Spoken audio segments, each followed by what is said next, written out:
Indian spices की अगर हम बात करें तो भारतीय मसाले सिर्फ भारत में ही नहीं बल्कि दुनिया भर में प्रसिद्ध हैं और इन मसालों को इंटरनेशनल लेवल पे एक नई पहचान देने वाले कोई और नहीं बल्कि मसालों के बादशाह एमडीएच के फाउंडर महाशय धर्मपाल गुलाटी जी हैं।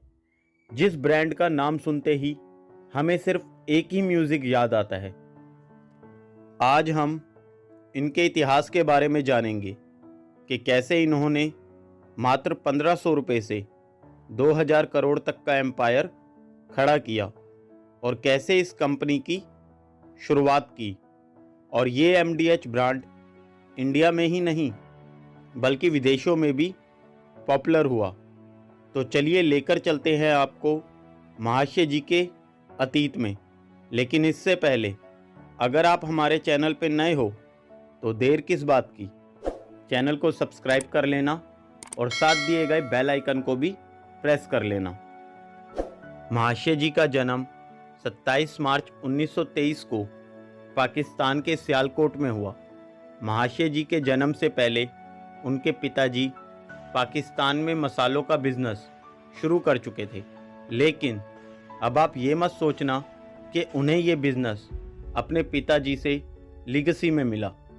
महाशय धर्मपाल गुलाटी जी की लाइफ भी किसी इंस्पिरेशन स्टोरी से कम नहीं है। आप जब भी किसी स्कूल या कॉलेज ड्रॉप आउट पर्सन के बारे में सोचते होंगे तो आपके जहन में सिर्फ Mukesh Ambani, Sachin Tendulkar, Bill Gates, Steve jobs and mark Zuckerberg इन्हीं के नाम आते होंगे। लेकिन महाशय जी भी स्कूल ड्रॉप आउट थे।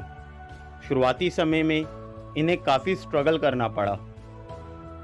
भारत पाकिस्तान के बंटवारे के समय 7 सितंबर 1947 को उनकी फैमिली दिल्ली के करोल बाग में शिफ्ट हो गई। महाशय जी ने स्कूल छोड़ने के बाद कई काम किए, लेकिन काम में मन ना लगने की वजह से वह एक के बाद एक काम छोड़ते चले गए। उन्हें काफ़ी नौकरियों से भी रिजेक्शन मिलने लगे। बाद में उन्होंने 650 रुपये का टांगा खरीदा और करोल बाग से लेकर कनॉट प्लेस तक सवारियां ढूंढने लगे। काफ़ी समय तक महाशय जी टांगा चलाते रहे और जो भी अमाउंट आता उसे सेव करने लगे। ऐसा करते करते उन्होंने काफ़ी समय तक इन्वेस्टमेंट कर ली थी। फाइनली उन्होंने सोचा अब इस इन्वेस्टमेंट को सही जगह लगाना चाहिए और उन्होंने अपने पिता के बिजनेस, जो कि भारत पाकिस्तान के पार्टीशन के बाद पूरी तरह से ख़त्म हो चुका था, इस बिज़नेस को दोबारा करने का सोचा और टांगा चलाकर जितना भी पैसा उन्होंने कमाया था वो सारा पैसा इस बिज़नेस में इन्वेस्ट कर दिया। तब जाके सन 1959 में शुरुआत होती है एमडीएच यानी माशिया दी हट्टी की। और उन्हें इस काम की अच्छी नॉलेज थी क्योंकि शुरुआती समय में उन्होंने अपने पिता से बहुत कुछ सीख लिया था। इसी वजह से उन्होंने अपना पूरा ध्यान इस बिज़नेस को बढ़ाने में लगाया और इंडियन मार्केट के अकॉर्डिंग कई सारे मसाले बनाते चले गए।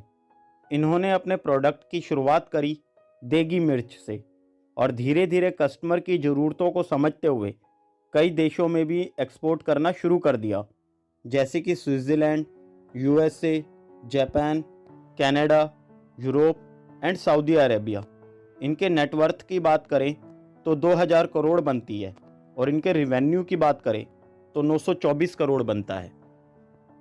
अपने कस्टमर्स की नीड एनालिसिस और अपनी पिक्चर को अपने प्रोडक्ट के ऊपर एज अ ब्रांड एम्बेसडर लगा के कस्टमर्स के साथ एक पर्सनल टच रखा। इसी वजह से आज एमडीएच इंडियन मार्केट में ही नहीं बल्कि इंटरनेशनल मार्केट में भी पॉपुलर हुआ और आज भी ये मसालों के बिज़नेस में टॉपर हैं। इतना ही नहीं, महाशय धर्मपाल गुलाटी जी धार्मिक और चैरिटी करने वाले लोगों की गिनती में भी आते हैं। वह कभी चैरिटी करने से पीछे नहीं रहे। इन्होंने दिल्ली में सन 1981 में चुन्नीलाल चैरिटेबल ट्रस्ट की भी स्थापना की थी ताकि लोग यहाँ पर आकर फ्री में अपना इलाज करा सकें और कई स्कूलों का भी निर्माण किया है ताकि गरीब बच्चे फ्री में एजुकेशन ले सकें। इनके इन्हीं अच्छे व्यक्तित्व और नेक कार्यों की वजह से इन्हें 2019 में पद्म भूषण अवार्ड से भी सम्मानित किया गया। और 3 दिसंबर 2020 को 97 साल की उम्र में दिल्ली के माता चनन देवी हॉस्पिटल में इन्होंने अंतिम सांसें ली। आज भी हम इनकी तस्वीर देखें तो इस एज में भी ये काफ़ी एक्टिव और अपने काम के लिए पैशनेट रहने वाले व्यक्ति लगते थे। तो ये थी इंस्पिरेशन बायोग्राफी स्वर्गीय महाशय धर्मपाल गुलाटी जी की।